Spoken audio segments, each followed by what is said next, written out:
ওং বিশ্বরূপস্য ভার্যাসি পদ্মে পদ্মলায় শুভে সর্বত পাহি মাং দেবী মহালক্ষ্মী নমস্তুত ওং নমো ভগবতে দেবায় বিষ্ণুয়ে নারায়ণায় নমঃ ওং নমো ভগবতে বাসুদেবায় নমঃ।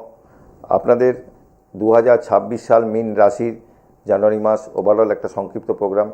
একটা মানুষের বাদ চার্টে যেরকম নানান রকম সমস্যা থাকে, কারো চাকরির জায়গায় সমস্যা, কারোর দাম্পত্য জীবনে সমস্যা, মানুষের জীবন তো সমস্যা সংকুল। এই সমস্যা প্রত্যেকটা মানুষেরই আছে, কম বেশি এক একজনের টাইপটা এক এক রকমের। এবার যেহেতু মীন রাশি, তাদের শনি সাথীর সাথে কিন্তু প্রচুর ভোগ আছে। তাদের মানে বিশেষ করে বলবো যে লগ্ন বা রাশি যাদের, তাদের মানসিক যন্ত্রণা যেরকম যাবে এই সময়, তাদের টাকা পয়সা নষ্ট হবে, শরীর স্বাস্থ্য নিয়ে প্রবলেম হবে, এইগুলো কিন্তু হবে। ডাক্তারের সাথে একটু পরামর্শ রাখতে হবে। সর্বত্র বাধা, কর্মক্ষেত্রে বাধা, সর্বত্র বাধা।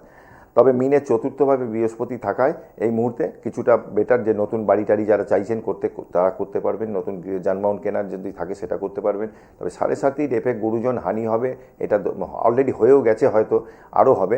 একটু সতর্ক থাকা, শনিদেবের পুজো যেরকম করবেন, পাশাপাশি বজরংবলীর পুজো করবেন।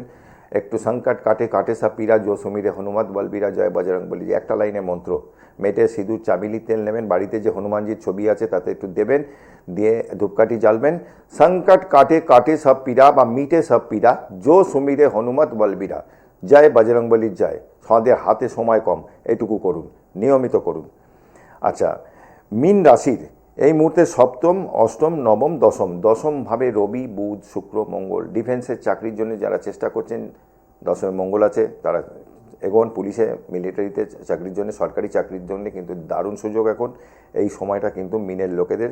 রবি কিন্তু ষষ্ঠ ভাব, দশম ভাব হয়ে রয়েছে। এটা 6, 7, 8, 9, 10 খুব সুন্দর সরকারি চাকরির যোগ চলছে মিনের। যার জন্য বললাম যে বাড়িতে নিয়মিত একটু কর্পূর জ্বালানো, ছোবড়া, ধুনো, কর্পূর, একটু সাদা সর্ষে দিলেন, একটা দারচিনি দিয়ে দিলেন, একটু গুগল দিয়ে দিলেন, নিয়মিত বাড়িতে পোড়ান। আর আপনি স্নানের সময় একদম একটুখানি পুরো কর্পূর জলে ফেলুন, জলে ফেলে স্নান করুন। আপনি রেজাল্টটা নিজেই বুঝতে পারবেন। নেগেটিভ এনার্জি আপনার মধ্যে এই সময় থাকবে, কারণ আপনার মনের মধ্যে, মাথার মধ্যেই ঢুকে রয়েছে আমার 7.5 চলছে, আমার সময় খারাপ চলছে। এর থেকে বেরিয়ে আসুন, ঈশ্বরকে ডাকুন, পুজো পাঠ করুন, সর্ষের তেলে প্রদীপ জ্বালুন, একটু কালো তিল তার মধ্যে দিয়ে প্রদীপ জ্বালুন, এগুলো করুন যদি শনি বাচ্চাটা খুব পীড়িত অবস্থায় থাকে। ঠিক আছে, ভালো থাকবেন। আমি আসবো আবারও আপনাদের সামনে ছোটো ছোটো ভিডিও নিয়ে।